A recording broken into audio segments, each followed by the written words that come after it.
Hello, नमस्कार दोस्तों, कैसे हैं आप सभी और कैसी चल रही है आप लोगों की तैयारियां। तो उम्मीद है कि रिवीजन बढ़िया चल रहा होगा। इस समय हम राजस्थान के करंट अफेयर का रिवीजन करते हैं पटवारी एग्जाम के लिए पिछले 1 साल का। अगर आपने पहले वाले वीडियो नहीं देखे तो देख लीजिए, सब्सक्राइब कर लीजिए और लाइक कर दीजिए ताकि एग्जाम से पहले पहले पूरे साल का करंट अफेयर आपको कवर करवा दें। और चैनल को सब्सक्राइब कर लेना क्योंकि 2 दिन में आपका 1 साल के करंट अफेयर के 1000 क्वेश्चन का एक टेस्ट आ रहा है, वो भी मात्र 1 घंटे में। यानी इतना सुपर फास्ट करेंगे कि 1 घंटे में फटाफट 1000 क्वेश्चन करवाएंगे ताकि एग्जाम से पहले पहले आप 2-3 बार उसे रिविजन कर सकें पूरे साल का करंट अफेयर। और पीडीएफ आपको टेलीग्राम चैनल पे मिलेगी जिसका लिंक है प्रहलाद सारन सर के नाम से। तो कर दो एक बार लाइक शेयर और फिर देखते हैं आज कितना स्कोर बनता है, कितने सही कर सकते हैं। पहला है आपका क्वेश्चन है कि बार्सिलोना ओपन शतरंज टूर्नामेंट 2021 का खिताब किसने जीता। तो बार्सिलोना ओपन शतरंज टूर्नामेंट जीता एसपी सेतुरमन ने, सी आपका ठीक है। अगला केंद्रीय मंत्री स्मृति ईरानी ने हाल ही में महिला सशक्तिकरण पर हुए G20 मंत्री स्तरीय सम्मेलन को संबोधित किया था। ये G20 मंत्री स्तरीय सम्मेलन कहाँ पर हुआ? इटली में, डी आपका ठीक है। अगला है कि हाल ही में खबरों में रहे प्रिंसिपाल सी बाजवा का संबंध कौन से खेल से? प्रिंसिपल बाजवा किस खेल से संबंधित है? बास्केटबॉल से संबंधित है। राइट आंसर आपका एक है। अगला है कि किस संगठन ने आनंद नामक एक मोबाइल ऐप है वो लॉन्च की है? आनंद नामक मोबाइल ऐप है वो किसकी? भारतीय जीवन बीमा निगम की है, यानी 1 नंबर आपका सही है। अगला है कि राष्ट्रीय शिक्षा नीति को कर्नाटक के बाद लागू करने वाला दूसरा राज्य कौन सा बन गया है? सबसे मेन क्वेश्चन तो आप ये याद रखेंगे कि राष्ट्रीय शिक्षा नीति सबसे पहले किस राज्य में लागू की गई? कर्नाटका में। और कर्नाटका के बाद में एमपी दूसरा राज्य है मध्य प्रदेश, यानी डी आपका ठीक है। अगला है कि कौन सी पुस्तक यानी समुद्रकुल घर के लिए साहित्य अकादमी पुरस्कार 2020 से किसे सम्मानित किया गया? किसे उनकी पुस्तक समुद्रकुल घर के लिए साहित्य अकादमी पुरस्कार 2020 दिया गया है? तो यशोधरा मिश्रा को दिया गया है। ये क्वेश्चन दो टाइप से याद रखेंगे। पहला, साहित्य अकादमी पुरस्कार 2020 किसे है? यशोधरा मिश्रा को। और फिर आप याद रखेंगे कि यशोधरा मिश्रा को साहित्य अकादमी पुरस्कार किस पुस्तक के लिए? तो समुद्रकुल घर के लिए। अगला, केंद्रीय मंत्रालय के द्वारा बनाए गए कृषि के डिजिटल पारिस्थितिकी तंत्र का नाम क्या रखा गया है? तो एग्रीस्टेक नाम रखा गया था, याद रखना है, रीजनिंग मत लगा देना यहाँ पर। चलिए अगला है कि निम्नलिखित में से किसने Ayushman Bharat digital mission launch किया है? आयुष्मान भारत डिजिटल मिशन है प्रधानमंत्री नरेंद्र मोदी के द्वारा लॉन्च किया गया, एक आपका सही है। अगला है कि लगातार चौथे वर्ष किस बैंक ने राजभाषा कीर्ति पुरस्कार का पहला पुरस्कार जीता? राजभाषा कीर्ति पुरस्कार में प्रथम स्थान है वो पंजाब नेशनल बैंक ने, यानी डी आपका ठीक है। अगला है कि हाल ही में चक्रवात गुलाब है वो किस तट पर आया? ये तो गुलाब है क्या, एक चक्रवात का नाम है जो भारत के पूर्वी तट पर आया था, बी आपका सही है। अगला है कि निम्न में से कौन सा राज्य पुरुष जूनियर हॉकी विश्व कप की मेजबानी करने वाला है? पुरुष जूनियर हॉकी विश्व कप की मेजबानी ओडिशा ने की, तो राइट आंसर आपका सी हो जाएगा। अगला है कि T20 क्रिकेट में 10,000 रन बनाने वाले पहले भारतीय खिलाड़ी कौन बन गए हैं? तो पहले भारतीय खिलाड़ी बने विराट कोहली, जिन्होंने 10,000 रन है वो T20 में पूरे किए हैं, तो राइट आंसर क्या हो जाएगा? 1 नंबर सही है। अगला है कि निम्नलिखित में से किसने 2019-2020 के लिए राष्ट्रीय सेवा योजना पुरस्कार प्रदान किया गया है? राष्ट्रीय सेवा योजना पुरस्कार है ये रामनाथ कोविंद जी को, सी हो जाएगा आपका सही आंसर। अगला है कि भारत और कौन से देश ने रक्षा अभ्यास यानी समुद्र शक्ति में भाग लिया? समुद्र शक्ति ये भारत और कौन सी देश के बीच में है? तो भारत और इंडोनेशिया के बीच में, या भारत और इंडोनेशिया, तो राइट आंसर आपका 1 नंबर सही है। अगला है कि कोविड-19 ड्यूटी के लिए राष्ट्रीय फ्लोरेंस नाइटिंगेल अवार्ड 2021 किसे दिया गया? Very very important. राष्ट्रीय फ्लोरेंस नाइटिंगेल अवार्ड 2021 है ये भानुमति को दिया गया है, भानुमति घिवला, यानी राइट आंसर आपका 1 नंबर है। अगला है कि विश्व बौद्धिक संपदा संगठन की ओर से जारी वैश्विक नवाचार सूचकांक 2021 रैंकिंग में भारत कौन से स्थान पर है? ठीक है, तो वैश्विक नवाचार सूचकांक 2021 रैंकिंग में जो विश्व बौद्धिक संपदा के द्वारा जारी किया गया था, भारत इसमें 46 नंबर पे आता है। अगला कि हाल ही में महिलाओं की 1500 मीटर दौड़ में राष्ट्रीय रिकॉर्ड है वो किसने तोड़ा है? राष्ट्रीय रिकॉर्ड तोड़ा है हरमिलन कौर बेस ने, यानी 1 नंबर आपका सही आंसर है।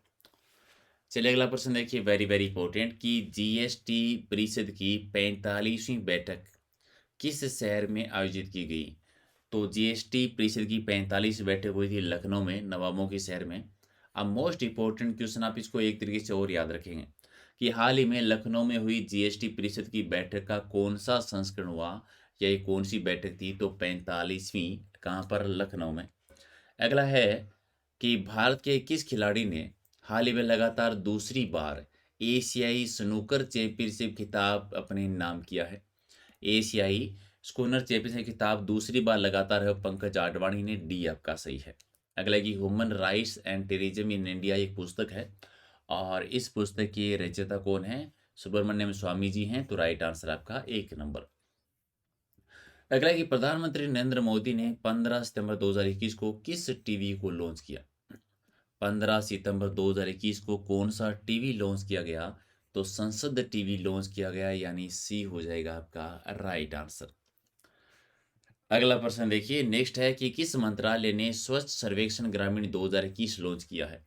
स्वच्छ सर्वेक्षण ग्रामीण 2021 है, वो जल शक्ति मंत्रालय के द्वारा है, यानी एक आपका सही है। और अगला है कि किस मंत्रालय ने बुजुर्गों की बात देश के साथ कार्यक्रम शुरू किया है? वेरी वेरी इंपॉर्टेंट, बुजुर्गों की बात देश के साथ, ये संस्कृति मंत्रालय ने। एक आपका सही है।